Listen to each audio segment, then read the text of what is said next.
ക്ഷേമ പെൻഷൻ വിതരണം വാണിജ്യ ബാങ്കുകൾ വഴി മാത്രമാക്കാൻ കേന്ദ്ര സർക്കാരാണ് നിർദ്ദേശിച്ചതെന്ന വാദത്തിൽ സംസ്ഥാന സർക്കാർ വിശദീകരണം നൽകണമെന്ന് സിപിഐഎം കേന്ദ്ര കമ്മിറ്റി അംഗം ഡോക്ടർ തോമസ് ഐസക് തിരുവനന്തപുരത്ത് വാർത്താ സമ്മേളനത്തിൽ സംസാരിക്കുകയായിരുന്നു അദ്ദേഹം.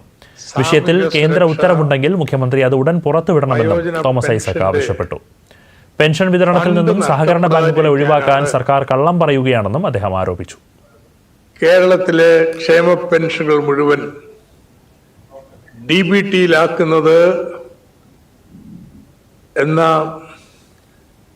മുഖ്യമന്ത്രിയുടെ വിശദീകരണം ശുദ്ധ കളവാണ്.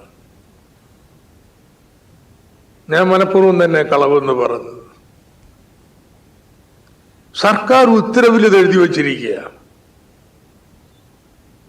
കേരള സർക്കാർ